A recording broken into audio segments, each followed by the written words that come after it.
J'estime que monsieur le procureur et substitut, il m'aurait demandé qu'as-tu fait de ces corps, puisque vous avez vu ces corps, ils ont pris des corps au camp Samoré comme hier on nous disait, et même si je n'ai pas vu de corps, je ne peux pas aller au-delà de ça. Ça veut dire que vous ne pouvez pas donner de renseignements ou des informations, quelle que soit la situation, par rapport à un fait dont vous n'aviez pas connaissance, Monsieur le Président. Tout à fait, maître. Bien. Monsieur le Président, le colonel Pivy, colonel Claude Pivy, est qui pour vous? Le colonel Pivy, c'est un compagnon d'armes. Et à l'époque, il était mon ministre de la Sécurité présidentielle. Vous l'avez connu avant la prise du pouvoir, Monsieur le Président? Oui, je l'ai connu bien avant la prise du pouvoir. Oui. Et sa connaissance, comme je l'ai dit tantôt, remontait du côté de ses deux grands frères aînés, Oui. qui à l'époque, comme j'estime que chaque jeunesse aussi l'a fait, lorsque ses frères quittaient à l'étranger, j'y allais voir ses frères pour des questions de curiosité. À l'époque, qui donnait des cours de mathématiques, c'est en ce moment où j'ai réellement connu Claude Pivy. Et quand ses frères se sont retournés à l'étranger, bien avant, il serait venu me voir que, bon voilà, puisque vous êtes d'accord avec mes frères, moi, c'est vraiment les arts martiaux que je veux faire. Eux, c'est des intellectuels. La preuve, ces deux grands frères étaient, je crois, docteurs en physique nucléaire. Et j'ai contribué auprès de son grand frère qui avait aussi de l'estime pour moi, puisque j'y allais le voir pour des révisions. C'est là où il m'a dit que bon, que si vraiment il veut faire les arts martiaux, il n'y a pas de problème. C'est cette relation. D'autres questions? Voilà.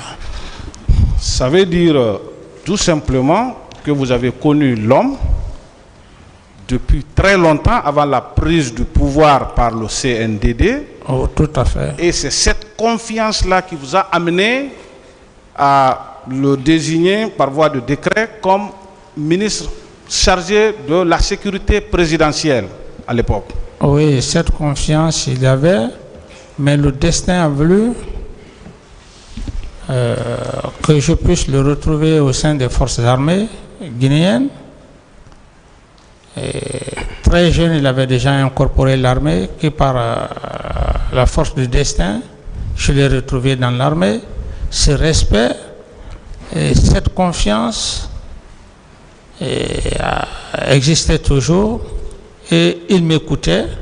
Chaque fois qu'il y avait des problèmes, j'étais la seule personne qui pouvait effectivement lui donner, lui promulguer des conseils. Jusqu'au jour où il y a eu l'avènement de la prise du pouvoir. Merci, M. le Président. Peut-être que ça avait été répondu, M. le Président, mais moi, j'aimerais encore revenir là-dessus. Est-ce que vous confirmez qu'effectivement, vous avez confié une mission spécifique au colonel Claude Pivy? Tout à fait, maître. Relative à une mission sur Manéa? Tout à fait, maître. Selon vous, Monsieur le Président, vous qui avez eu confiance à ce monsieur pour lui confier cette mission spécifique, parce que j'estime que tout le monde ne peut pas, il y a des missions dans l'armée, leur exécution n'est pas donnée à tout le monde. Est-ce que vous comprenez alors qu'on fasse un lien entre les déplacements du colonel Pivi sur Manéa et les événements du 28 septembre, étant donné que ce n'est pas les mêmes endroits, ce n'est pas les mêmes lieux, ce n'est pas les mêmes missions, Monsieur le Président. Ça ne vous étonne pas un peu? Oui, ça m'étonne en ce sens que, comme vous dites, il y a des missions spécifiques qu'il faut donner à la personne que vous semblez être convaincu à l'avance qui peut assumer cette mission. Je veux donner juste un exemple, par exemple pour le cas de Ratouma, la petite brousse, je crois qu'il y a une brousse, et si je me rappelle, il y avait des malfrats, personne n'osait rentrer dans cette brousse. C'était la seule personne à l'époque qui pouvait aller traquer des personnes en armes. Et donc, connaissant tous ces aspects, c'est ce qui m'a d'ailleurs poussé. Je lui ai dit, écoutez, il y a des militaires qui sont en armes, ils sont en train de s'attaquer à la population. Je veux que cela cesse. D'autres questions? Merci, Monsieur le Président. Mon capitaine, selon vous, vous qui avez connu l'homme avant et après la prise du pouvoir, est-ce que c'est un homme violent? Un homme violent, selon vous, vu qu'il avait connu avant et après la prise du pouvoir?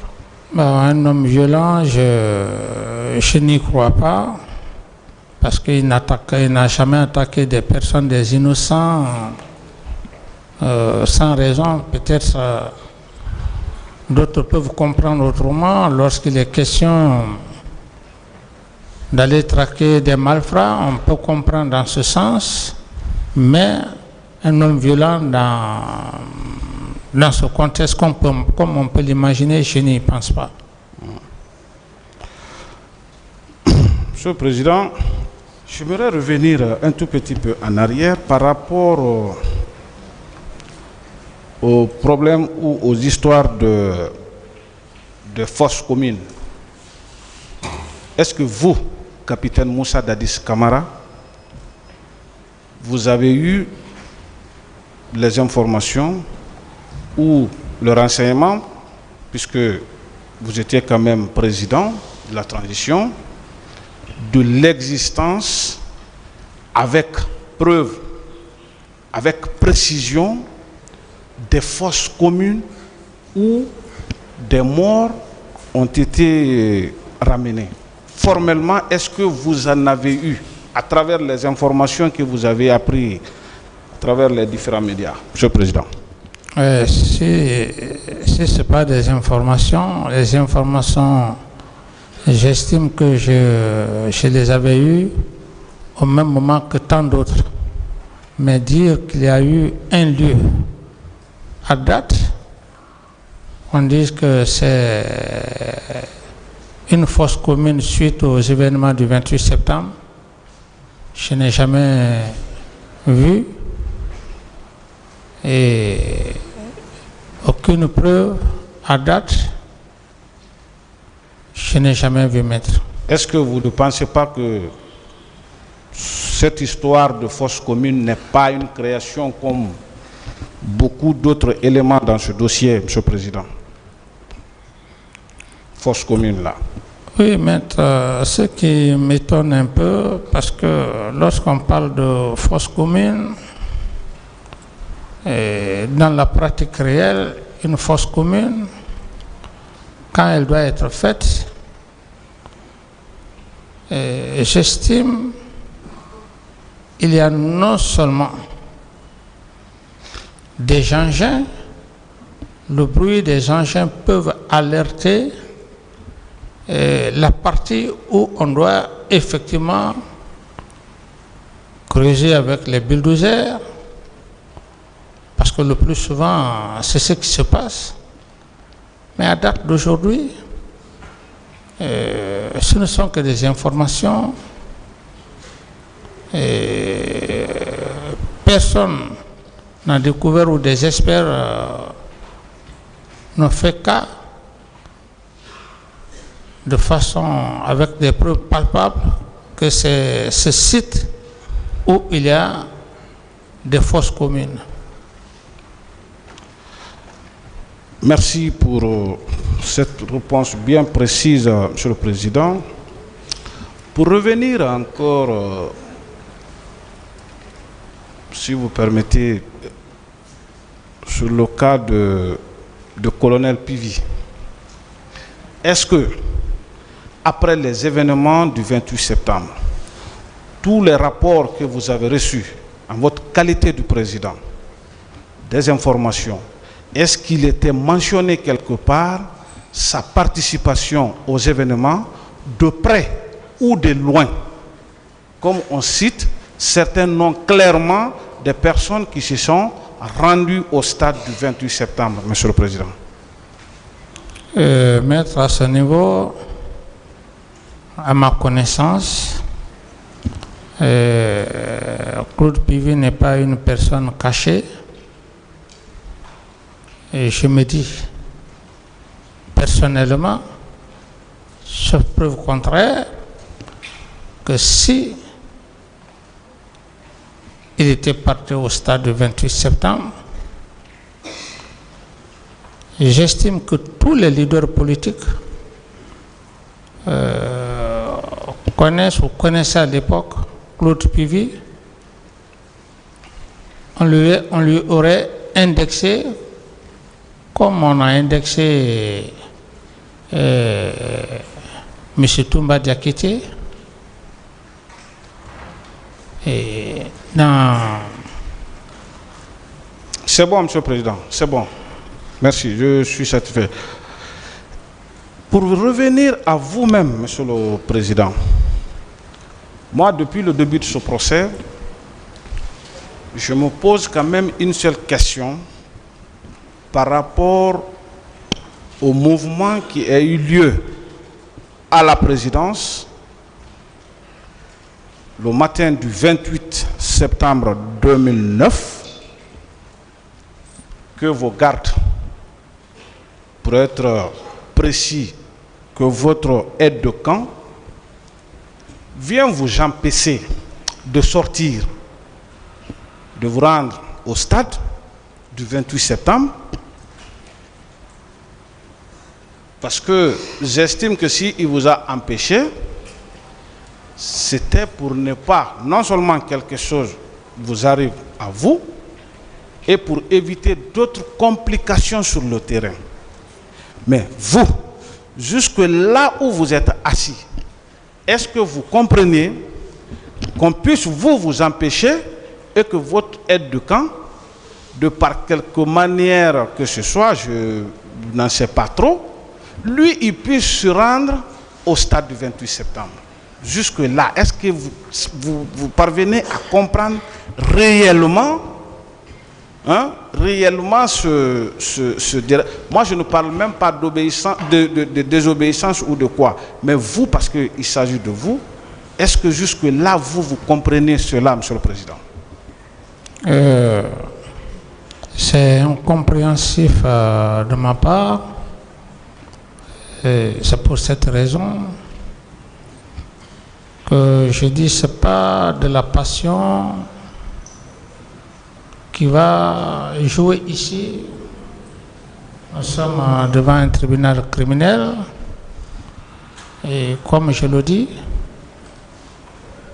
si, à commencer par moi, que ce soit quiconque, que ce soit même tous les accusés, même les avocats, si seulement ils pensent qu'ils ont une intelligence par rapport à cet auguste tribunal, je mets tout le monde en défi par rapport à cette question, cette incompréhension. Je laisse la sagesse. Merci. Monsieur le Président, est-ce qu'aujourd'hui, parce qu'il vous arrive souvent de perdre même le contrôle de vous-même, est-ce que cela n'est pas pour est-ce que vous n'êtes pas sous l'effet de deux chocs? Premièrement, en votre règne, au moment où vous étiez président, où vous incarnez, vous étiez père de la nation, monsieur le président, qu'il y a eu des morts et que vous n'avez jamais souhaité qu'il y ait eu ça en votre temps, parce qu'à partir du moment où on parle de plus de 10 morts, ça devient des morts de trop. Qu'il y a eu des morts en votre temps, dont vous avez la charge d'assurer leur bien-être et leur sécurité, et vous retrouvez à un endroit que ceux que vous qualifierez responsables de ces faits, au même titre que ces gens-là, monsieur le président. Est-ce que c'est facile de soutenir ces deux situations-là moralement, monsieur le président? Oui, maître, vous savez, à un certain moment donné de la vie, il faut se préparer moralement et spirituellement pour ne pas disjoncter. Et moi, le plus grand choc, c'est quoi?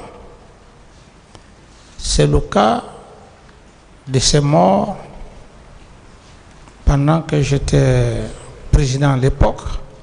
Ce n'est même pas le fait que j'ai été éjecté du pouvoir. Parce que le pouvoir, en tant que tel, le pouvoir, il est très éphémère. J'allais en venir. Comme vous-même vous le dites, à part ces deux situations, même le fait que vous ayez perdu le pouvoir, ce n'était pas ça votre problème, mais... Voilà, ce n'est pas ça, mais c'est le fait qu'il y ait eu ce massacre crapuleux et que je suis là pour répondre. Et ce n'est pas un problème de pouvoir. Le pouvoir, il est éphémère, hein? Il n'est jamais éternel. Mais ce qui est choquant, on peut perdre le pouvoir, mais lorsque tu perds le pouvoir, qu'on ne vienne pas créer une situation telle que cette situation. D'autres questions? Monsieur le Président, est-ce que avant la date du 28 septembre 2009, est-ce que vous, Monsieur Moussa Dadis Camara, vous avez eu à mettre en place des troupes dirigées par le colonel Claude Pivy, une autre troupe par le colonel Moussa Tchegoro Camara, et entretenir des milices pour qu'ils viennent commettre des bavures au stade du 28 septembre, Monsieur le Président? Est-ce que vous avez fait? Non, je ne l'ai pas fait, maître. Ce sont des allégations.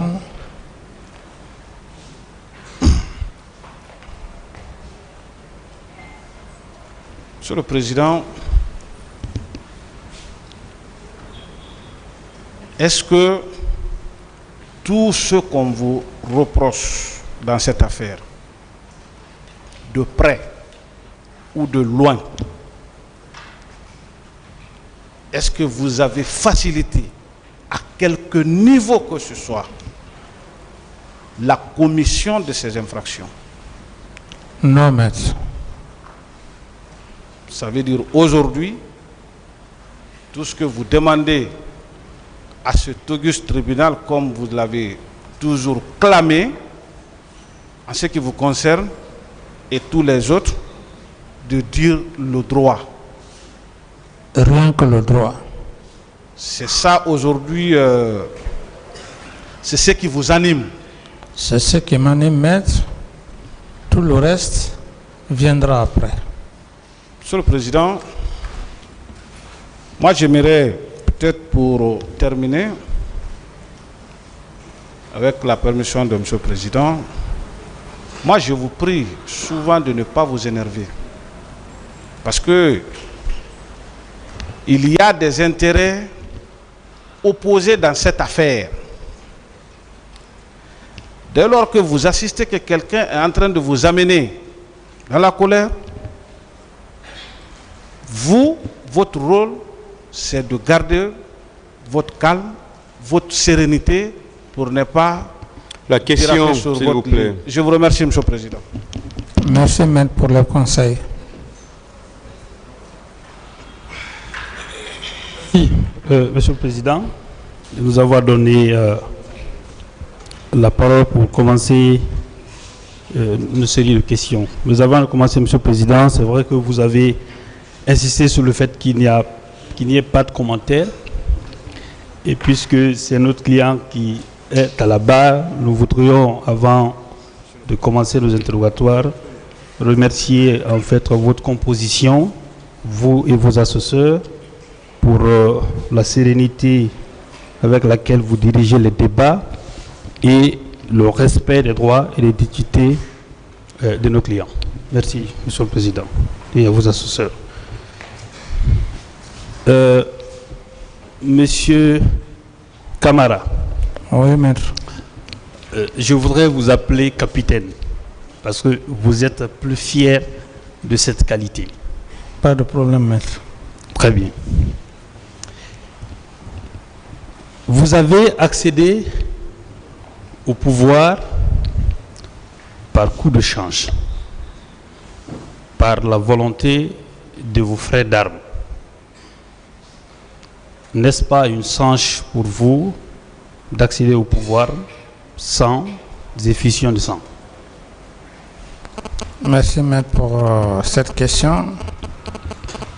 Et par rapport à la question, sans effusion de sang, je ne vais pas m'arroser des fleurs au fait de la gloire. Je dis simplement, s'il n'y a pas eu effusion de sang, ce n'est ni ma force.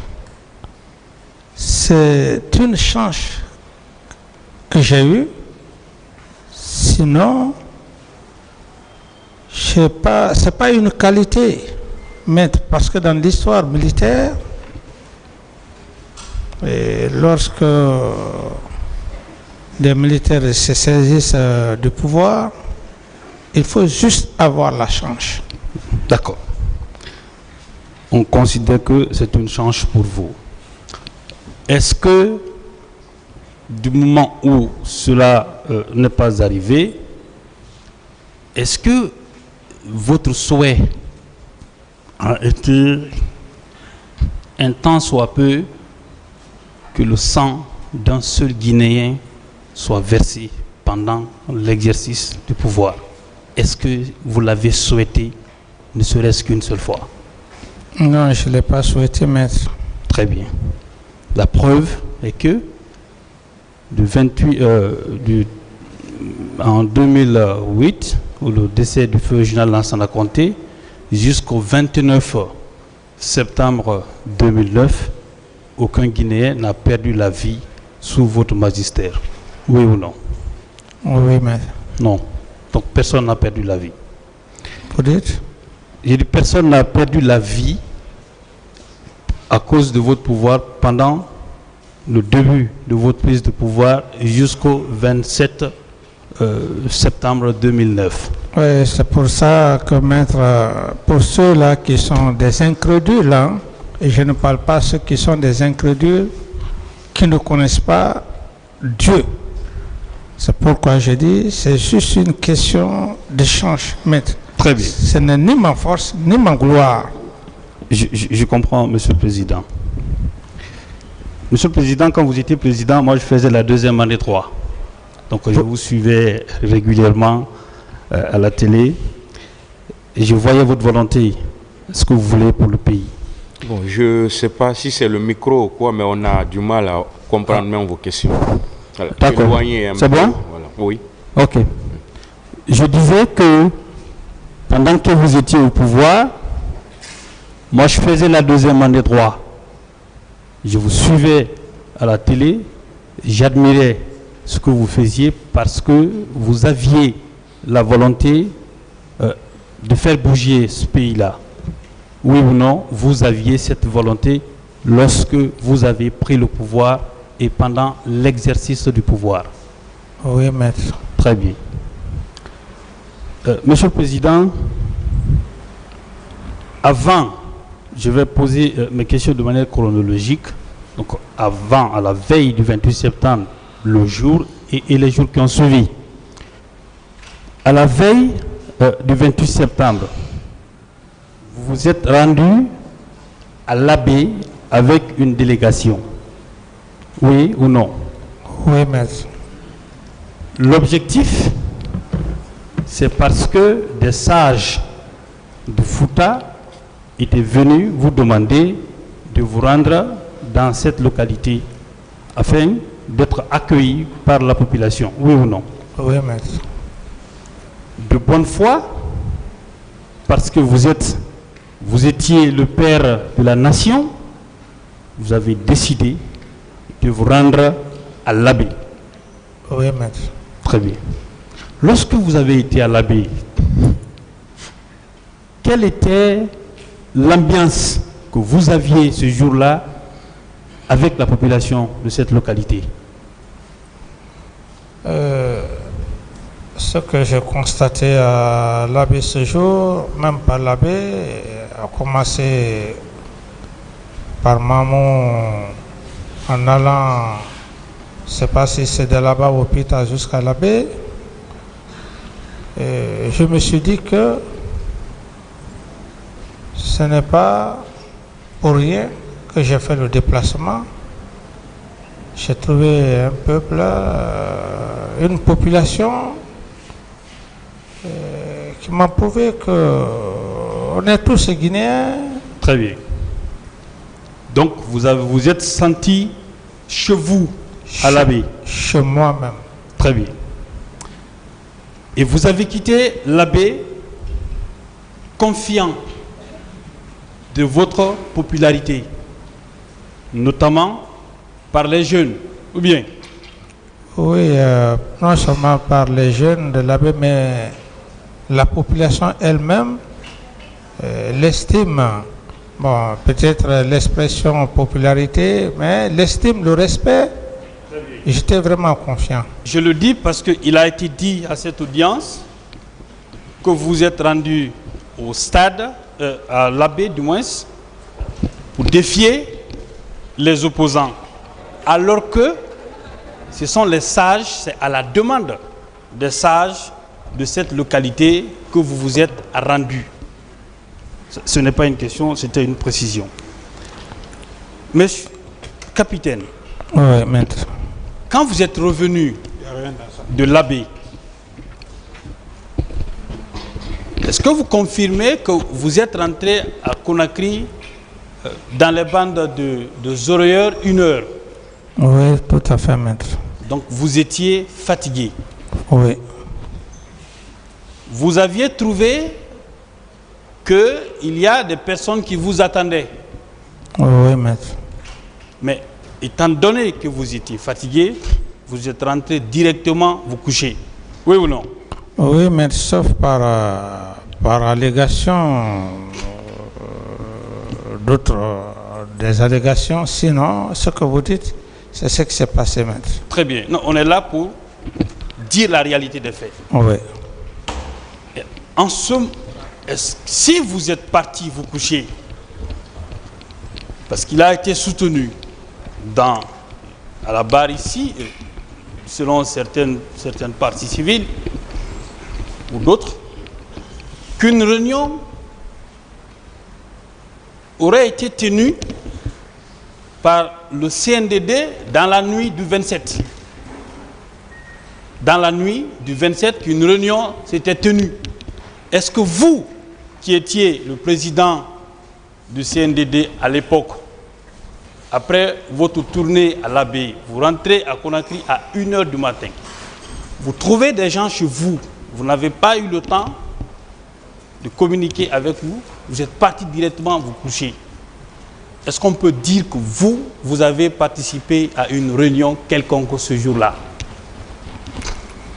Et maître, comme je vous le dis, parce que, vous savez, chacun a sa position. Et moi, ce que je sais, je n'ai tenu aucune réunion. Très bien. Avec les membres du CNDD. Très bien. Cette déclaration, j'en viendrai.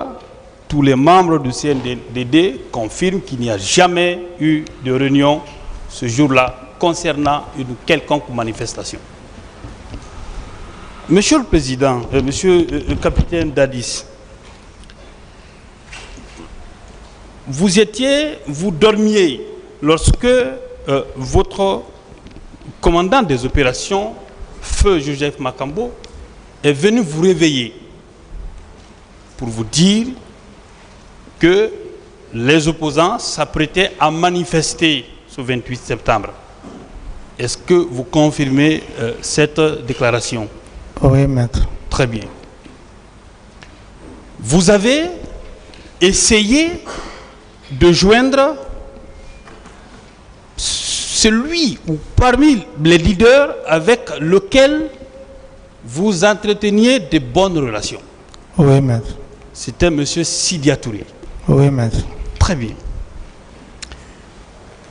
Lorsque vous l'avez appelé, M. Sidia Touré, qu'est-ce que vous lui avez demandé? Quand on en parlait, je lui ai juste dit, grand frère, par rapport à la manifestation, puisque la journée du 28 septembre était une date historique, que je voulais en faire, je lui ai dit si la manifestation pouvait être reportée, à part la date du 28 septembre, c'est là où clairement il m'a dit à 7 heures qu'il n'était plus possible. Et directement, il y a eu interruption. Oui. Donc, je n'ai plus cherché à le rappeler. Très bien. Sur ce point précis, la défense de Toumba a lu une déclaration de M. Sidia Touré, qui, je rappelle, il est partie civile dans ce dossier. Il est partie civile dans ce dossier. Que M. Sidia Touré aurait dit que vous l'aurez menacé de l'arrêter et de l'emprisonner. Est-ce que de telles conversations a eu lieu entre vous et M. Sidia Touré? Maître, vous savez ce qui est un peu décevant, c'est lorsque un fait ne se passe pas de la sorte et que par des occasions qu'on essaye de donner autre idée. Bon, je comprends bien, maître. Parce que je comprends et c'est tout à fait normal. À l'époque, ils étaient tous dans cette logique. Et si les avocats de Toumba n'ont pris ça à travers des affirmations, ce que je sais, en âme et conscience, c'est pas ce qui s'est passé. Très bien, très bien. Et je voulais juste le préciser parce que voici, ce sont les avocats de Toumba. Il est partie civile dans ce dossier-là. D'accord. Alors, puisque lui, il est parti au procès, Monsieur le Président, il y avait quelqu'un qui était présent. Vous ne le saviez même pas, vous ne vous rappeliez pas de ça, parce que c'est son téléphone que vous avez utilisé. Lui, il a fait une déclaration et on lui a demandé cela. Il ne confirme pas les propos de M. Sidia Touré. Je vous en donné lecture. Le procès verbal d'audition, de déposition de témoins de M. Thibou Kamara en date du 10 août 2017 à 10h02. Il dit ceci, pages 2 et 3. Personnellement, étant pour le respect des libertés démocratiques, j'ai essayé de convaincre le président du CNDD pour qu'il autorise la manifestation, surtout que les manifestations des mouvements de soutien l'étaient sur le terrain. Je suis parvenu à le convaincre sur ce principe, mais il a demandé de décaler la date et surtout de délocaliser le lieu de la manifestation. Il a cité par exemple le stade de Nongo. C'est en ce moment qu'il a pris son téléphone pour joindre tous les organisateurs pour leur faire part de ses propositions par rapport à la manifestation. Il dit les propositions. C'est ainsi qu'il est parvenu à joindre Sidya Touré avec qui il a échangé. C'est à l'issue de cette conversation que le président m'a fait comprendre que Sidya lui a dit qu'il n'était pas à mesure de joindre tous les organisateurs à pareille heure et partager avec eux la proposition. En fin de compte, il lui a demandé de les laisser faire la manifestation. Ça veut dire que M. Thibou Camara dit qu'il a réussi à vous convaincre de les laisser faire la manifestation. Et voici le compte rendu qu'il vient de faire de la conversation. Oui ou non, M. Thibou Camara ne confirme pas que vous auriez menacé M. Sidya Touré lors de votre conversation. Ouais, mais il ne le fait pas. Ça prouve à suffisance ce que j'ai dit. Sinon, connaissant M. Thibou, il aurait dit très clairement, contrairement à ce que, contrairement à d'autres affirmations. Très bien. Je laisse ce PV parce que M. Thibou Camara était le seul témoin effectivement de cette conversation. En tout cas, dans les pièces acquises au débat. Je continue mon interrogatoire, M. le Président. Ça, c'était la nuit du 27. La nuit, je crois, du 27. Le 28 septembre. Vous avez déclaré dans vos dépositions, dans votre procès verbal de déposition de témoins, et devant également les magistrats instructeurs, que vous dormiez quand, effectivement, votre commandant des opérations, Feu Joseph Makambo, est venu vous informer que la manifestation a lieu. Oui ou non? Oui, maître. Donc vous dormiez jusque dans les bandes de 10 heures. Et ce que vous dites, Monsieur le Président, il ressort un peu dans le procès verbal de déposition de témoin de M. Moussa Keïta. Dans son PV de déposition de témoin devant les magistrats instructeurs en date du 11 mars 2015 à 11 heures, à la page 2, il dit ceci: j'ai pu joindre au téléphone le jeune frère du président dont j'ai oublié le nom, lequel m'a toujours répondu que le président dormait. Ça veut dire qu'au moment où les faits se produisaient, vous dormiez. On vous a réveillé pour vous dire que ce fait est en train de se dérouler. Oui ou non, cette information est vraie, Monsieur le Président? Comme vous-même vous constatez, maître. Oui. Vous dormiez? Oui. Très bien. Parce que à cette barre, Monsieur le Président, Monsieur le Capitaine, vous êtes poursuivi pour complicité. Lorsqu'à cette, on vous dit que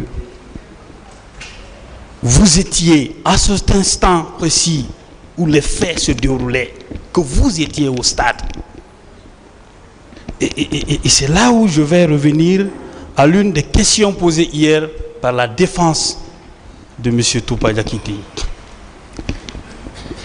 Le doyen a dit ceci: il soutient que vous avez envoyé, que vous êtes venu au stade à 10 heures, bon, il n'a pas précisé l'heure, vous avez commandé les opérations à partir de Morokana, vous avez envoyé Marcel et vous avez envoyé Tchiboro pour aller tuer Toumba, pour chercher-le, tuer-le. Mais il a dit ceci, Monsieur le Président. Il dit que vous oubliez que son client était lourdement armé ce jour-là. N'est-ce pas la preuve que le jour du 28 septembre, M. Aboubakar Sidiki dit Toumba Diakité était lourdement armé à la date du 28 septembre? C'est ça, maître. C'est la preuve, oui ou non? C'est la preuve. Très bien. Sur cette même question, Monsieur le Président, ils ont déclaré à cette barre, ce sont les conseils de M. Toumba Diakité qui l'ont dit, que vous étiez au stade. M. Diakité a comparu à cette barre, il a été interrogé. Ici, par tous les acteurs du procès, il a été interrogé par le magistrat instructeur, il a été interrogé à Dakar, sous commission rogatoire. Il a toujours dit que vous n'étiez pas au stade. Celui qui est défendu, parce que dans le procès pénal, nous on assiste, on ne vous représente pas. Celui qui est défendu vous dit, ou dit à tout le monde, que vous n'étiez pas au stade. Son conseil vient dire que vous étiez au stade. Est-ce que un tribunal criminel, parce que vous êtes poursuivi pour des faits graves, doit prendre au sérieux de tels amalgames, de quelle contradiction entre une défense et son client? Oui, c'est pour... Je l'ai dit, maître, je dis si... Je dis, je défie quiconque, que ce soit de la partie civile de la défense, et ce que vous venez de dire, même nous les accusés, ceux-là qui pensent qu'ils ont une intelligence par rapport à cette cour, je m'en moque. Je m'en moque. Et je dis clairement que cette contradiction en matière de droit pénal devant un tribunal criminel,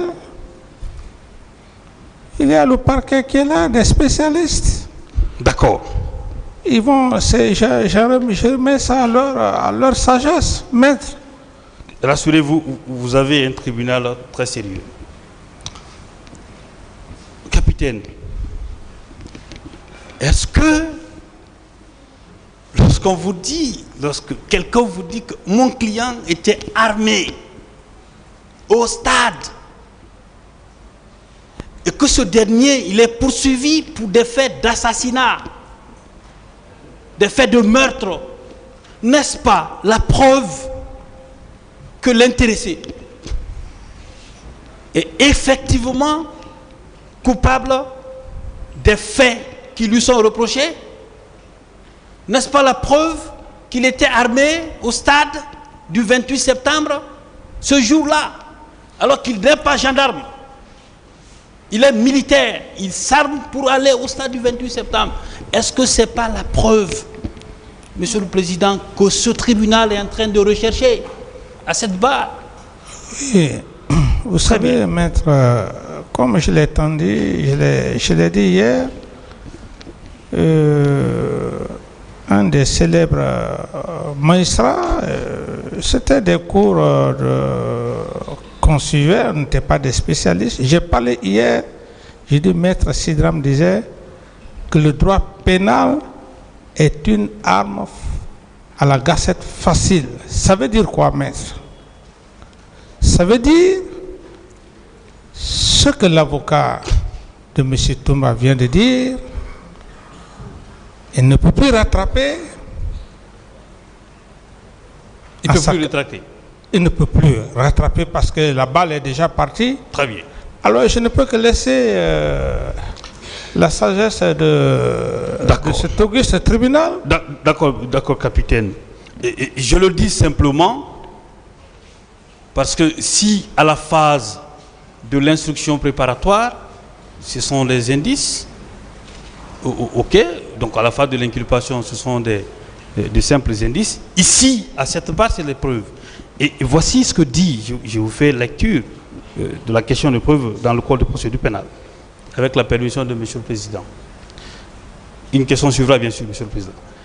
L'article 497 du Code de procédure pénale dit ceci.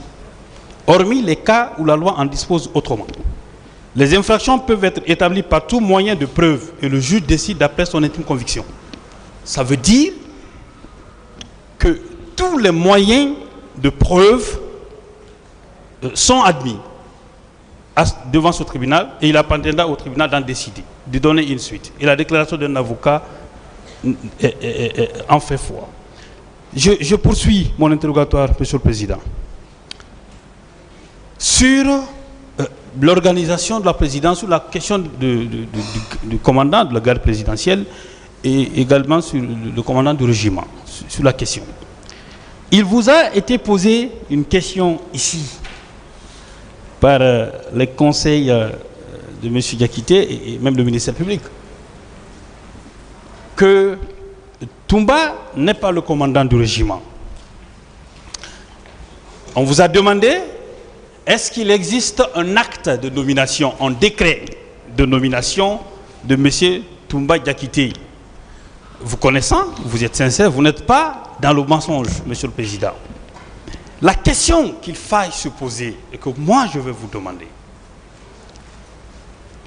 est-ce que, puisque Toumba reconnaît de toute façon qu'il était le commandant de la garde présidentielle, il a déclaré au niveau de son PV d'interrogatoire, je vais le lire, on lui a demandé son PV d'interrogatoire devant les juges d'instruction en date du 23 mars 2017. En date du 23 mars 2017. Oui, maître. Je rappelle également qu'à cette date-là, il était assisté d'un de ses conseils. Ça veut dire que le PV-là a été lu devant lui. Son avocat était présent et il n'a signé que lorsqu'il a dit qu'il était d'accord. Il dit ceci.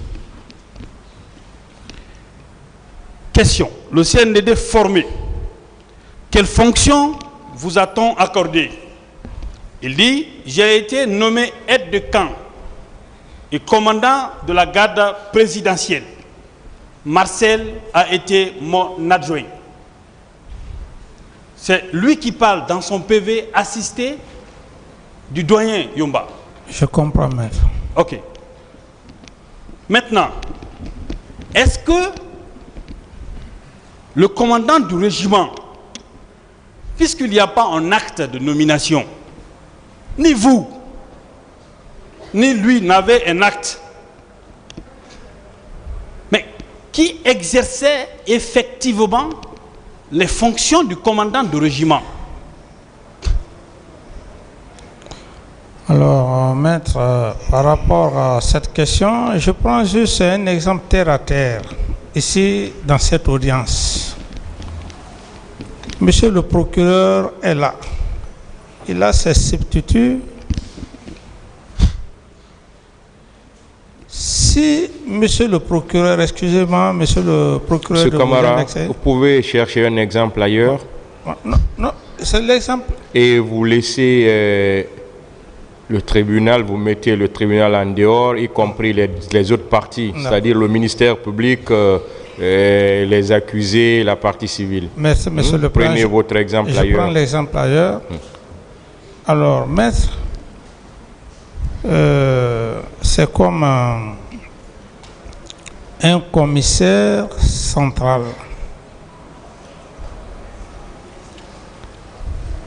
qui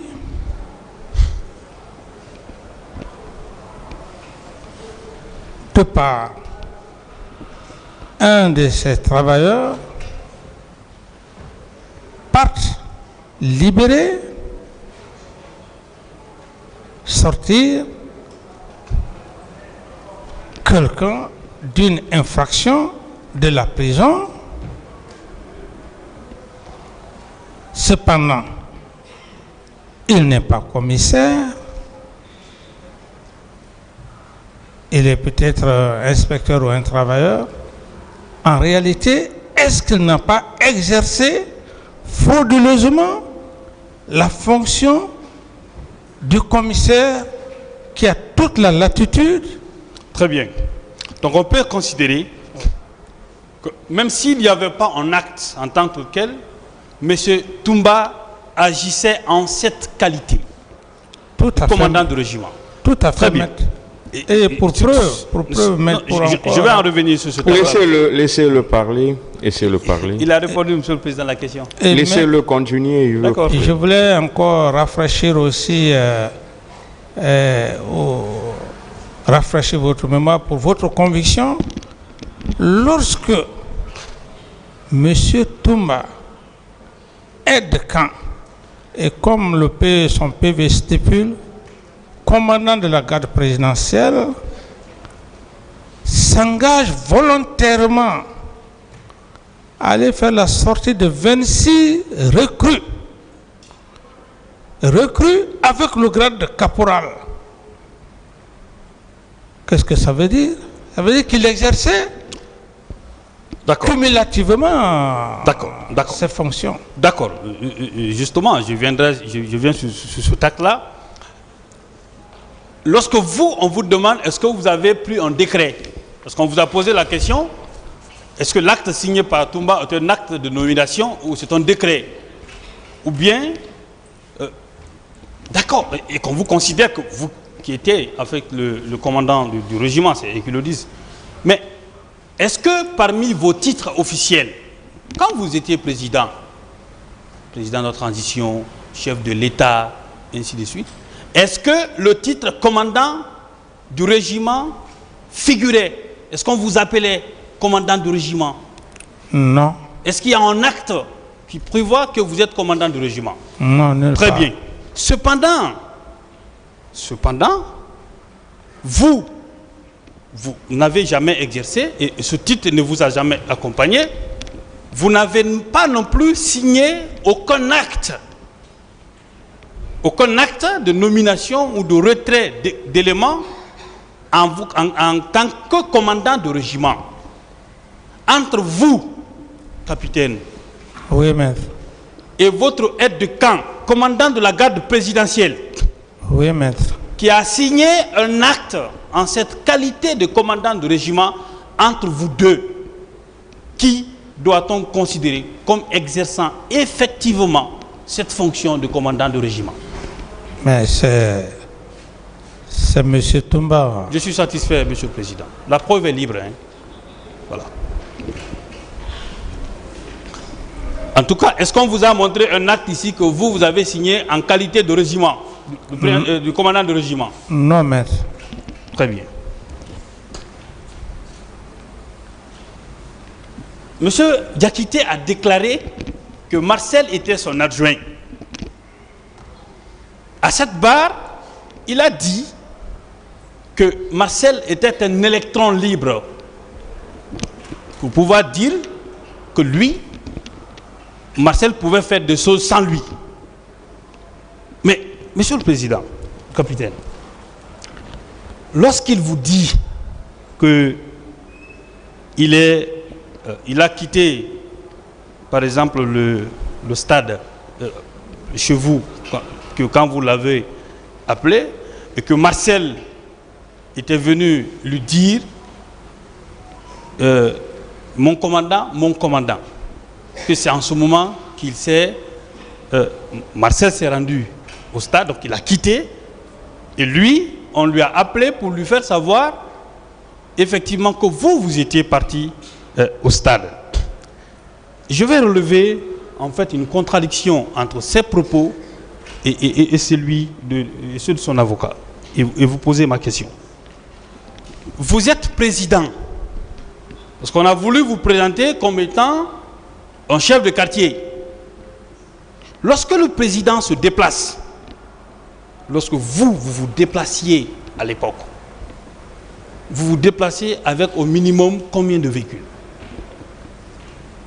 Oh, maître, ça, j'estime que tout mon déplacement ici à Conakry, ça ne se passait pas sous silence. Très bien. Donc ce jour-là, si vous étiez venu au stade, on aurait su. Tout à fait, maître. Très bien.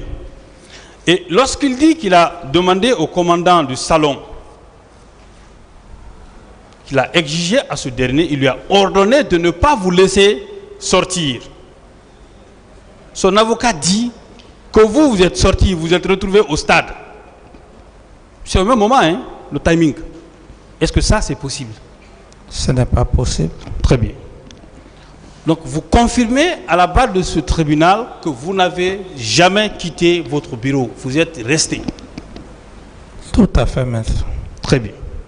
C'est lui qui dit que vous avez quitté votre bureau. N'est-ce pas à lui de rapporter la preuve de votre présence au stade ou à un autre endroit le jour du 28 septembre? Tout à fait, maître. Cette preuve ne vous incombe pas, oui ou non? Oui, maître. On ne va pas passer notre temps à sur ce sujet précis. Monsieur le Président, sur la question, parce que vous êtes poursuivi pour complicité, et l'article 19 du code pénal dit clairement que c'est la participation en pleine connaissance de cause d'un individu à la commission d'une infraction. Ça suppose que vous avez donné des ordres ou que vous avez fourni des moyens, ainsi de suite. Lorsque la question a été posée, parce que je rappelle que toutes les déclarations de M. Diakité qu'il a fait devant les juges d'instruction et devant la gendarmerie de Dakar, il a nié à la barre. Mais je vais rappeler simplement pour la mémoire collective. On lui a posé la question, toujours dans son PV d'interrogatoire devant les magistrats instructeurs, à la page 11, avez-vous vu Dadis donner des instructions pour aller au stade? Je réitère, est-ce que vous avez vu Dadis donner des instructions pour aller au stade? La réponse donnée par M. Diakité était non. Il dit non. Oui ou non, c'est la preuve que vous n'avez jamais demandé à quelqu'un, y compris à lui-même, de se rendre au stade. Oui, mais le problème c'est quoi? C'est que son avocat, ici, moi je n'ai plus rien à faire avec M. Toumba par rapport à cette partie. C'est la contradiction flagrante de son avocat qui jaillit tout de suite. D'autres questions? D'accord. Monsieur le Président, je laisse le PV d'interrogatoire de M. Diakité. Je prends celui, en fait, de M. Bienvenu Lama. Est-ce que vous savez que durant son interrogatoire par les magistrats instructeurs, il n'a jamais dit qu'il a eu une quelconque discussion avec vous, que vous vous êtes vu? Est-ce que vous savez qu'il ne l'a jamais dit? Oui, maître. Est-ce que c'est vous qui l'avez nommé à ce poste-là, à Kalia? Non, il était à Kalia bien avant. Bien avant vous? Oui. On veut faire croire que c'est vous qui l'avez nommé. Dites au tribunal que ce n'est pas vous qui l'avez nommé à ce poste-là. Vous l'avez trouvé là-bas. Oui, Monsieur le Président, ce n'est pas moi qui ai nommé le colonel Bienvenu à Kaléa. Très bien. Parce qu'on veut faire croire que c'est vous qui avez nommé vos proches là-bas. Ouais. D'autres questions? Voilà. Toujours sur la question de Kalia, est-ce que vous vous êtes une fois rendu là-bas pendant que vous étiez président?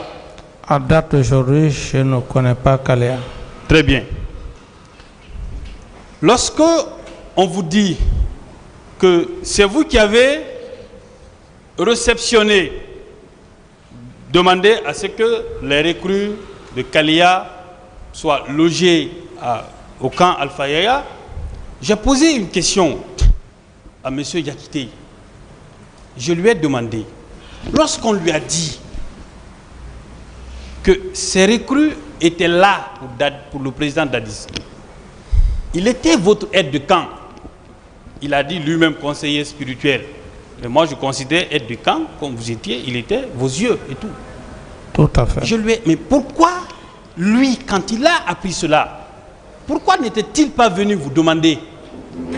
Est-ce que vous trouvez ça compréhensible qu'on vous attribue des choses aussi graves et que lui, en tant qu'aide du camp, ne vient pas vous informer? C'est ça, maître. Est-ce que vous pouvez trouver ça compréhensible? Non, c'est incompréhensible. Très bien. Et ça, il ne l'a dit que devant les magistrats, il ne l'a dit que devant à cette barre. Monsieur le capitaine, toujours sur les recrues de Kalia, supposés être des exécutants, parce que dans ce procès-là, on dit que vous êtes complice des actes commis par des individus. Est-ce qu'on vous a dit le nom d'une seule recrue? Est-ce qu'on vous a présenté une seule recrue de Kalia? Non, maître. On veut faire savoir que vous vouliez protéger votre pouvoir. Ce qui m'amène à vous poser la question qui suit, Monsieur le Président. La chaîne de commandement militaire, quand vous avez pris le pouvoir, était composée, le chef d'état-major général des armées, c'était qui? C'était le général Sano. Sano. Oui. Où vous l'avez connu? C'est mes anciens. Vos anciens? Oui.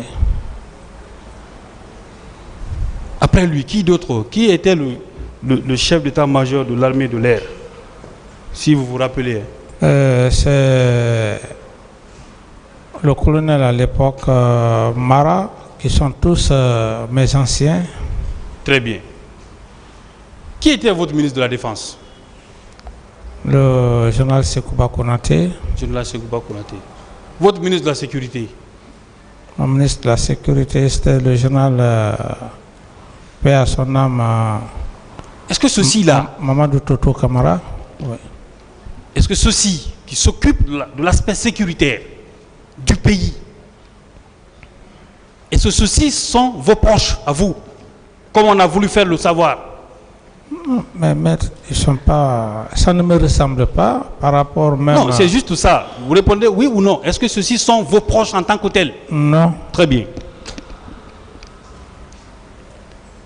Donc, on ne vous a présenté, on aurait dû faire la liste de ceux qui sont des recrues qui seraient sortis et qui se seraient rendus au stade pour commettre des crimes et faire un lien entre celle-ci et vous. Oui ou non? Oui. Est-ce que ça n'aurait pas été plus facile? Tout à fait. Très bien. Puisque M. Diakité est celui qui connaît ces recrues-là, parce que c'est lui qui en a parlé à cette audience-là, on lui a demandé la question de savoir, à cette barre, est-ce qu'il a pu identifier ou dévisager au moins quelques recrues? Parce qu'il dit qu'ils vivaient au camp. Ils étaient logés là-bas. Sa réponse a été non. Est-ce que ces déclarations selon lesquelles c'est vous qui avez envoyé ces recrues au camp, ou que c'est vous qui les entreteniez, est-ce que ces déclarations doivent être prises au sérieux? Non, pas du tout. Vous aimez le rappeler, le droit pénal est un droit de certitude. Ok? Oui, maître. Très bien. On vous a dit,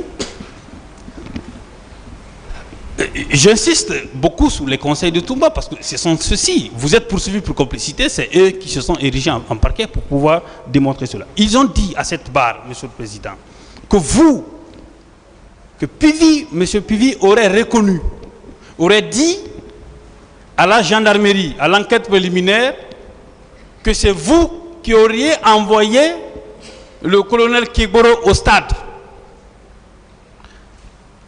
Devant le magistrat instructeur, la question lui a été posée, parce que c'est ce qu'on veut faire savoir aux gens. La question lui a été posée par les juges d'instruction. Son PV d'interrogatoire qui date du 10 septembre 2014 à 10h20. À l'avant-dernière page, question du juge. Est-ce que vous maintenez, comme vous l'avez dit au bureau des investigations, que c'est le président Dadis qui vous a appris, que vous avez appris la désignation de Thieboro pour le maintien d'ordre? Il dit ceci en guise de réponse. Non, je ne l'ai pas dit. Le maintien d'ordre fait partie de ses attributions. C'est lui à qui on attribue le fait de dire que c'est vous qui lui avez dit que vous auriez envoyé le colonel Thieboro au stade. Il dit devant le magistrat instructeur qu'il ne l'a jamais dit. À cette barre, quand la question lui a été posée, il dit qu'il ne l'a jamais dit. Est-ce que on peut lui attribuer des propos qu'il n'a pas tenus ni devant les juges d'instruction, ni devant cette audience criminelle? Non. Très bien. Ça veut dire que ce qui doit faire foi, ce sont les déclarations qu'il a tenues. Oui. Très bien. Qu'il a tenues et devant les juges d'instruction et à cette audience criminelle. Contrairement à ceux qui ont fait des déclarations devant les juges d'instruction et venus nier à cette part. Oui, maître. Très bien. C'est un juge qui lui a posé la question. Donc, sur la question de dire que c'est vous qui avez envoyé le colonel Thieboro au stade, ce ne sont que de simples affirmations et donc on ne peut pas partir de là pour vous tenir complice d'une quelconque infraction commise par quiconque. En tout cas, pas le colonel Thieboro. Je poursuis. Je prends le PV d'interrogatoire de Marcel. Je rappelle toujours que vous êtes poursuivi pour complicité. Oui, maître. Complicité des infractions supposées être commises par certains de vos co-accusés et certaines recrues dont on n'a jamais vu. Oui, maître. Et Marcel, qui est poursuivi pour ces infractions-là, qui est supposé être exécutant de vos supposés ordres que vous avez donnés, Marcel a déclaré que le 28 septembre, qu'il ne vous a pas vu. Est-ce que, si il ne vous a pas vu, est-ce qu'on peut considérer que vous lui avez donné des ordres pour aller au stade? Et si vous n'avez pas vu quelqu'un, est-ce que vous pouvez lui donner des ordres? Non, maître. Marcel disait que il s'est caché de vous. Je vais lire son PV d'interrogatoire, qui ne voulait pas que le président cherche.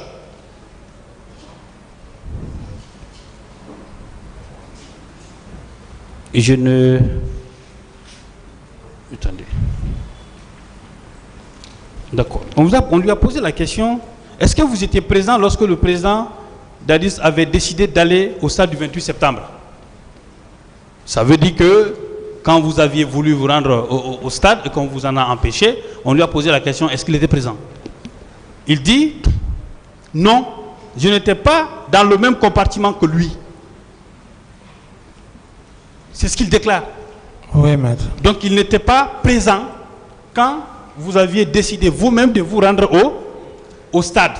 Oui, est-ce que vous auriez pu lui donner des ordres alors qu'il n'était même pas présent? Non. Non. Donc, toute complicité relativement à Marcel tombe automatiquement à l'eau si on n'arrive pas à faire un lien entre vous et et Marcel et des supposés crimes que ce dernier aurait pu commettre au stade. Monsieur le Président, Monsieur le Capitaine, il y a... Je prends le PV de C.C. Raphaël. De M. C.C. Raphaël. sur votre aide de camp. Lorsqu'on lui a posé la question devant le juge d'instruction, ne vous étonne pas qu'il confirme les propos que Toumba a tenus là-bas. Voilà. Lorsque on lui a posé la question devant les juges d'instruction, on lui a dit, quand vous aviez repris le service, vous ne saviez pas si certains étaient partis avec Toumba au stade. Si certains éléments étaient partis avec Toumba au stade. Il dit non. Simplement devant la commission d'enquête internationale, il a reconnu en ma présence s'être rendu au stade avec certains de mes amis dont il n'a pas énuméré les noms. Certains de ses amis dont il n'a pas énuméré le nom. N'est-ce pas la preuve que M. Toumba Diakité ne s'était pas rendu seul au stade? Oui, maître. Très bien. Lorsque il y a le PV de M. Paul Mansa Guilavogui, qui est également un des co-accusés, lorsqu'il a été interrogé devant les juges d'instruction, à la date de 5 août 2015, du moins à 10 heures, je crois que c'est la dernière page, est hier, il dit Toumba et Bégré sont allés au stade chacun avec sa garde.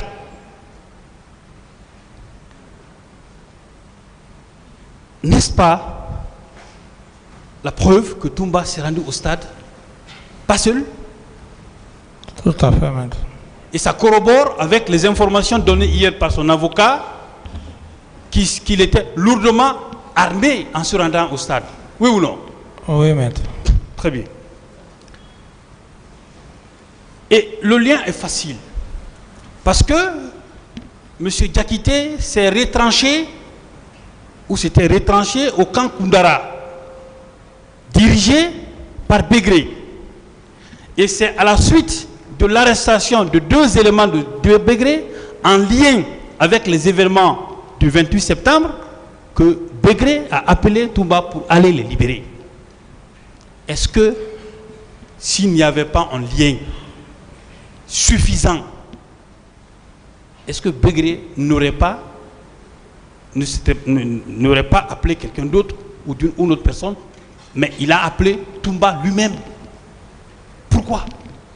Est-ce qu'il n'y a pas un lien suffisant entre les deux qui a poussé Toumba à aller libérer ces deux éléments-là parce que c'est en lien avec les événements du 28 septembre? N'est-ce pas un lien suffisant entre les deux? Oui, maître. Très bien. Monsieur le Président, je prends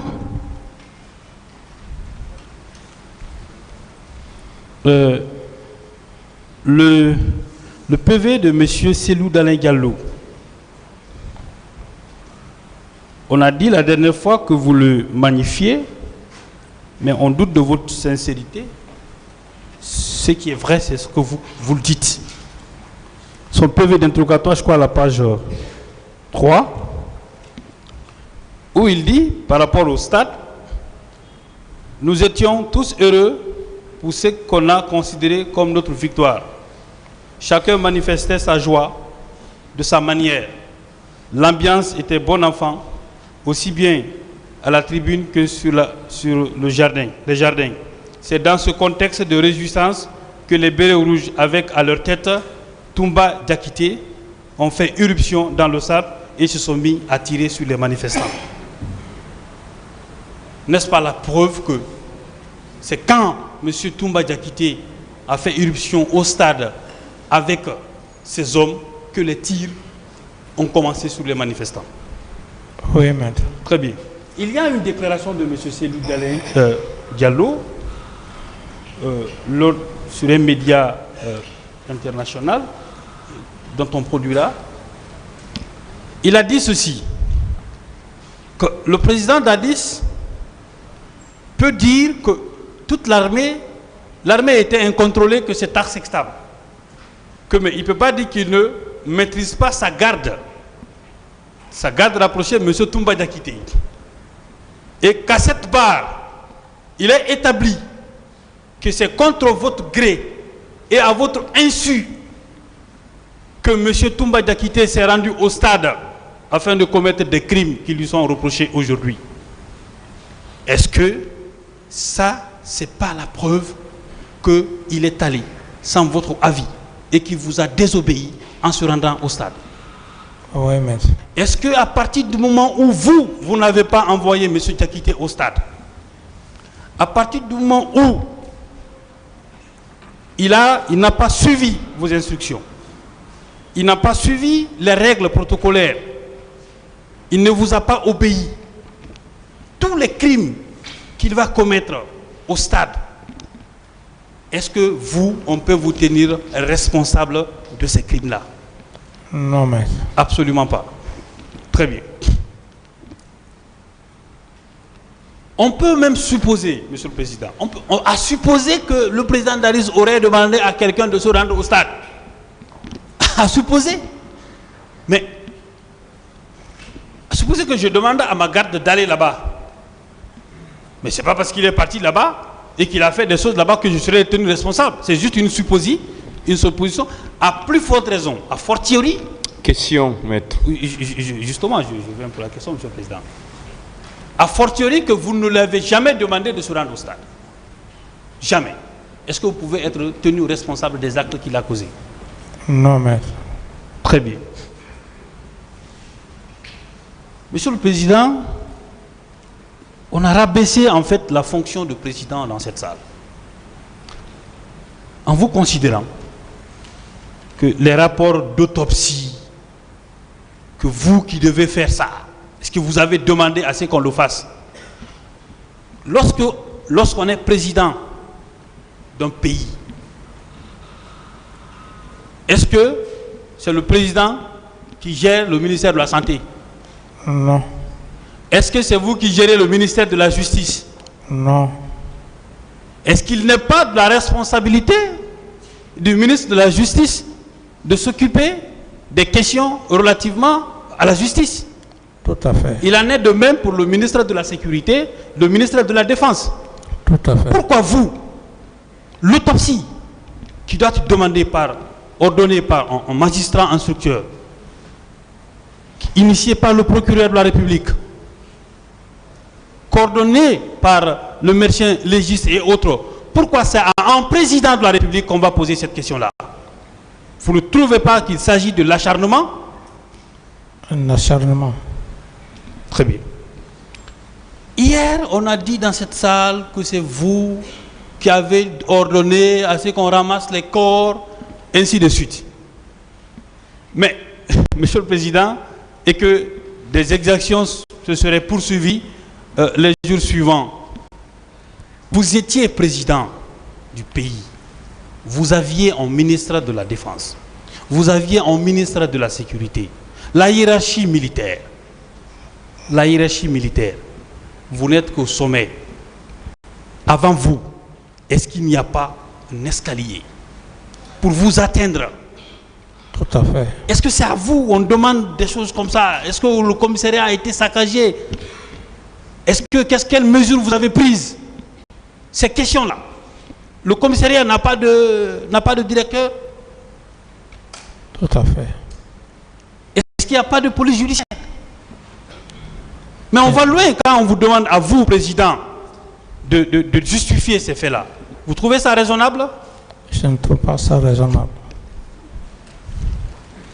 Donc, sur la question, le ministre Djabi, parce qu'on a dit que vous n'êtes pas occupé des blessés et autres et tout ça. Le ministre Djabi a affirmé à cette barre qu'il est parti vous trouver au palais, donc au camp Alpha Yaya, et qu'il vous a rendu compte. On vous a posé la question ici, est-ce qu'il y a un compte rendu sans mission?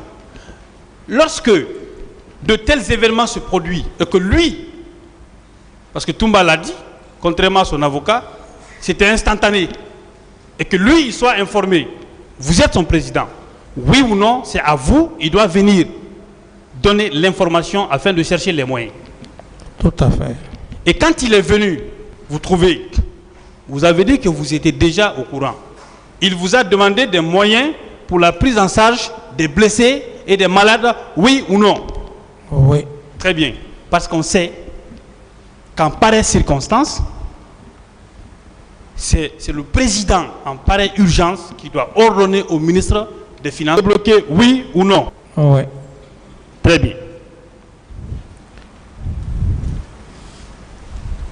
Est-ce qu'on peut dire à partir de ce moment-là que vous ne vous êtes pas préoccupé du sort des préoccupés du sort sur la question de la gestion des corps, sur la question de la gestion des corps. Si on veut connaître la vérité, Monsieur le Président, au capitaine Dadis, est-ce que qui sont chargés de la gestion des corps d'interroger le directeur, la directrice de l'hôpital d'alors et des personnes qui s'occupent de la morgue? Est-ce que ça ne serait pas mieux d'entendre ces gens-là si on veut connaître la morgue? Vous trouvez ça logique? Illogique. L'armée de terre, de dissimuler les corps et tout ça.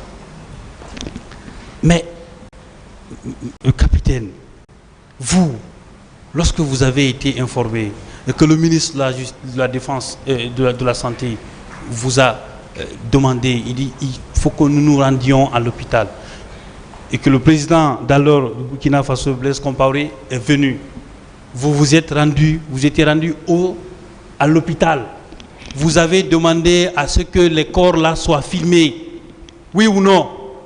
Oui, maître. Est-ce que si vous vouliez dissimuler des corps, est-ce que vous auriez ordonné à ce que ces corps soient filmés? Non. Non. Parce qu'on sait qu'en temps normal, la RTG ne fait pas sortir ces choses-là. Mais pour des raisons de transparence, vous l'avez fait. Oui ou non? N'est-ce pas une preuve de votre transparence? Oui, maître. Même pas la RTG seule, mais France 24. Oui. Voilà. Maintenant, ceux qui disent que vous auriez participé à la dissimulation des corps, n'est-ce pas à eux de prouver devant ce tribunal et devant le peuple de Guinée que leur déclaration est vraie? Tout à fait. Est-ce que c'est à vous on doit demander cela? C'est pas à moi, maître. S'ils ont des preuves, pourquoi ne peuvent-ils pas vous confronter avec ces preuves-là? Très bien. Je poursuis. Je prends le PV, le procès verbal d'interrogatoire de M. Mathurin Bangoura. C'est ça ils ont utilisé comme de prétendues preuves, des témoins, ainsi de suite. Il a déclaré ceci. Dans son PV, à la page 3, PV d'interrogatoire devant les magistrats instructeurs, il dit: à mon retour de la France, j'ai pu glaner ça et quelques informations auprès de mes collègues du CNDD et du gouvernement. J'ai retenu de ces informations que l'opposition avait demandé officiellement au gouvernement l'autorisation d'organiser une manifestation. Sur injonction du président, cette manifestation n'a pas été autorisée. Par la suite, le président de la République aurait ordonné aux éléments de la garde présidentielle d'aller empêcher les opposants de tenir un quelconque discours au stade du 28 septembre. Restons sur cette dernière phrase. Le président de la République aurait ordonné. Est-ce que vous savez que dans la décision que le tribunal va rendre, les expressions aurait ne figureraient pas pour justifier la condamnation d'un accusé? Tout à fait. Pourquoi? Parce que de telles déclarations ne sont pas des déclarations certaines, il n'y a pas de certitude. Oui ou non? Tout à fait, maître. Et vous l'avez rappelé vous-même que le droit pénal est un droit de certitude. Merci.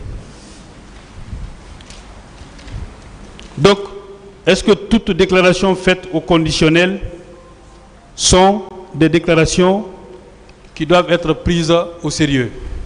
C'est des déclarations incertaines, non fondées. Très bien. Capitaine, je prends la déclaration de votre ministre de la Défense, votre ministre de la Sécurité. Il dit dans son PV, je crois la dernière page, hein, il m'a été dit, en tant que président, Tchekboro, Toumba, Pivi, Aboula Chérif sont impliqués. Il m'a été dit. Mais,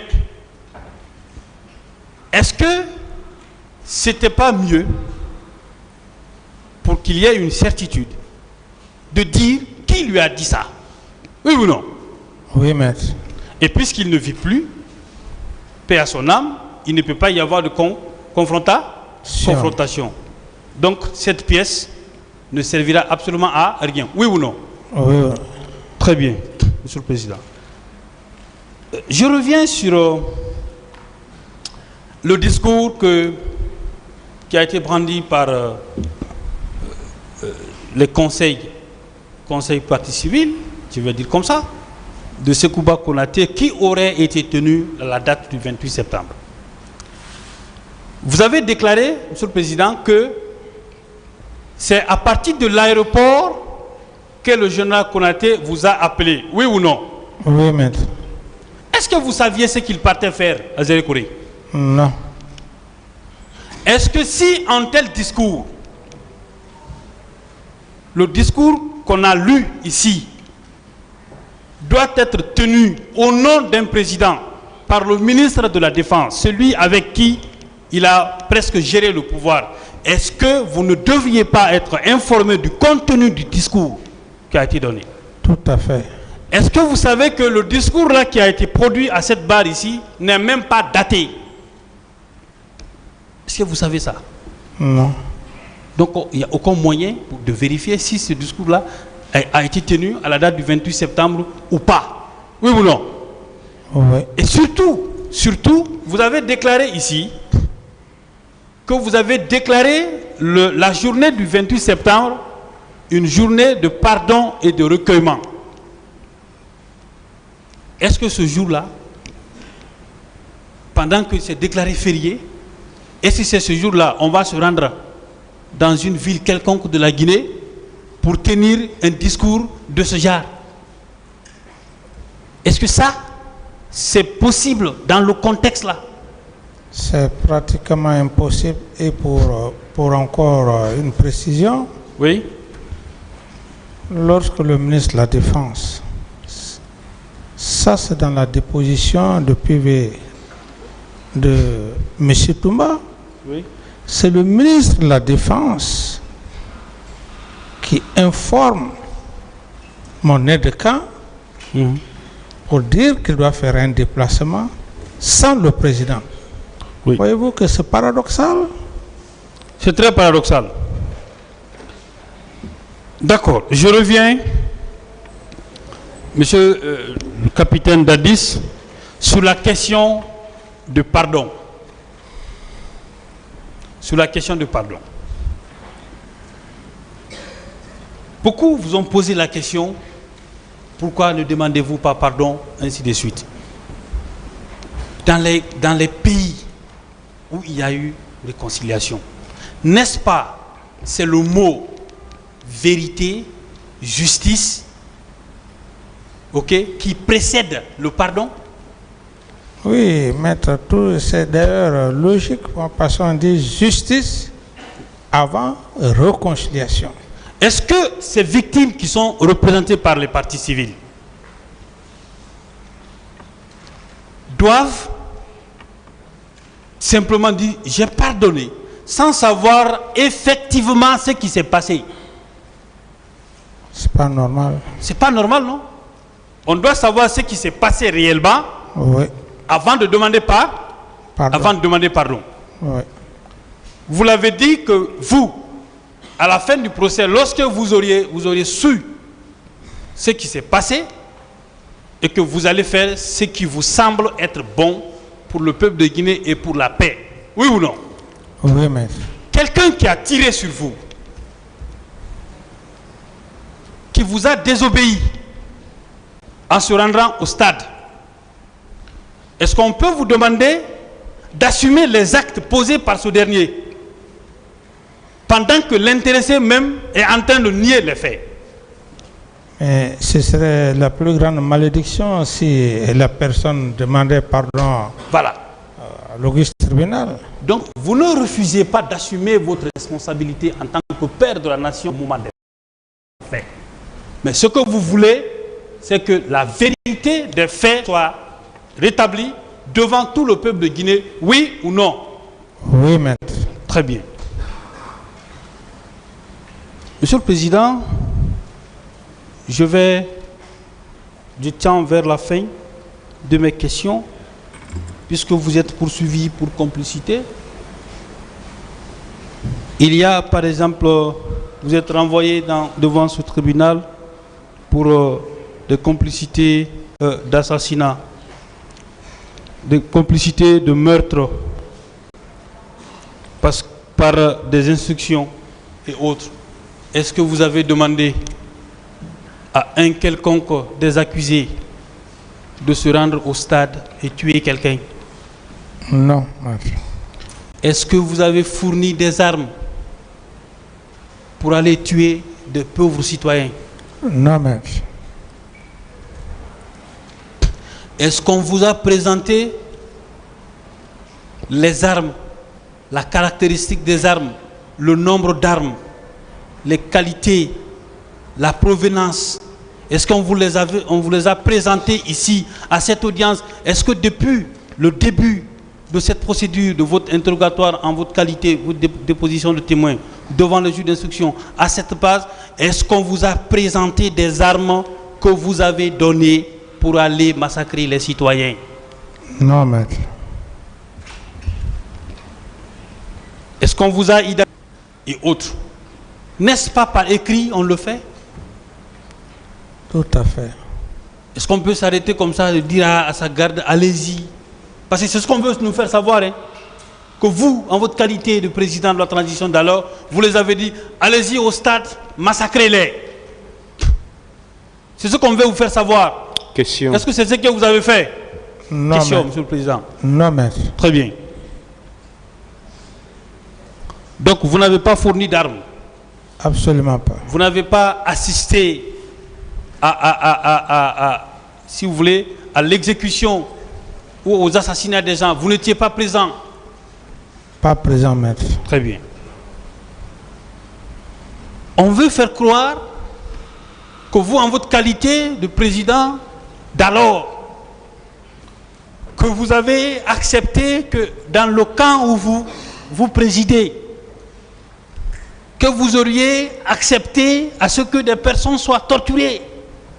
En votre qualité de président, n'est-ce pas, on est en train de rabaisser la fonction de président dans notre pays? Est-ce que ce n'est pas une façon de rabaisser la fonction? Tout à fait. On vous a dit que vous êtes complice de torture. Qui est-ce qu'on a torturé devant vous? Personne. Qu'est-ce qu'on vous a demandé? En fait, à qui vous avez... Est-ce que vous avez demandé à qui que ce soit d'aller torturer qui que ce soit? À personne. Est-ce que vous avez intérêt à faire ça? Non. On vous dit que vous êtes poursuivi et on dit dans les mêmes circonstances de temps et de lieu. Je vais vous expliquer avant de poser ma question. Circonstances de temps. Au même moment où vous donnez des instructions, c'est au même moment qu'on exécute. Est-ce que vous avez donné des ordres pour qu'on batte une personne? Non. Pour qu'on frappe la personne? Pour qu'on le blesse? Non. Est-ce qu'à cette barre, on vous a présenté un minimum de preuves qui démontrent ou qui attestent le président Dadis est en train de donner des ordres? Allez-y tirer sur telle personne-là. Allez-y frapper. Est-ce qu'il y a même un commencement de preuves a été rapporté à cette barre? Aucunement pas. Rassurez-vous, le tribunal ne rentrera en condamnation que lorsque ces certitudes-là seront démontrées.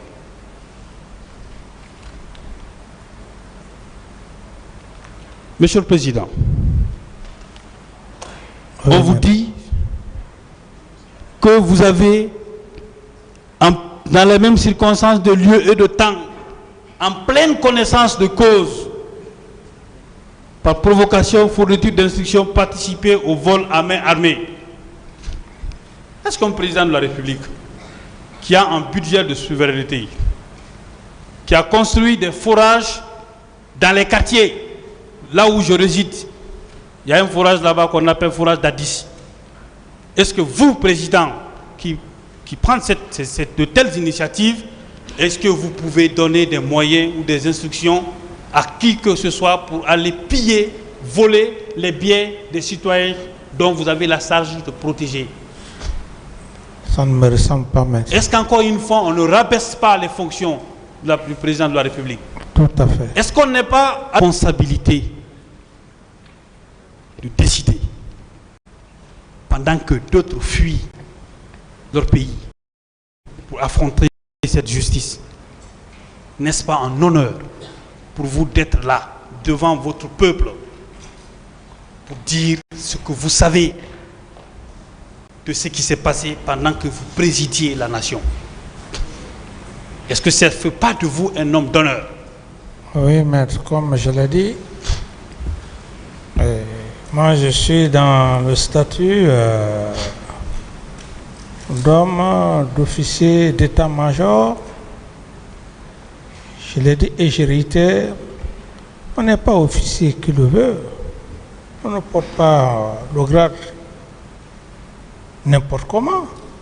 L'officier, c'est le caractère, le sens, au sens le plus élevé de l'honneur et de la dignité. C'est pour cette raison j'ai librement pris ma volonté de venir devant la justice de mon pays. Sinon, j'aurais profité d'autres occasions, responsabilité. Et donc, maître, je me dis, quelles que soient les interprétations, chaque être humain a sa mentalité. Moi, j'ai le moral. Vous avez J'ai le moral et j'ai le moral. Même lorsque les gens disent que le président d'Addis a été naïf, pourquoi il est venu, je ne suis pas un homme naïf. Mais ça, c'est par rapport à toutes les personnes qui parlaient. Je suis, depuis que le tir s'est perpétré contre ma personne, Dieu m'a donné une certaine intelligence. D'autres questions? Je suis venu dans ce cadre, maître. Très bien. Pour que la vérité jaillisse. C'est bon. D'autres questions? D'accord. C'est pour ça que vous avez écrit au ministre Cheikh Sako, ministre Dallo, vous lui avez écrit personnellement pour l'ouverture rapide de ce procès, pour que vous puissiez venir délivrer votre vérité. Oui ou non? Oui, maître. Merci, Monsieur le Président. Vous êtes un homme d'honneur. Je vous remercie, Monsieur le Président et honorable assesseur. Merci, Monsieur le Président. Honorables assesseurs. Mon capitaine. Oui, maître.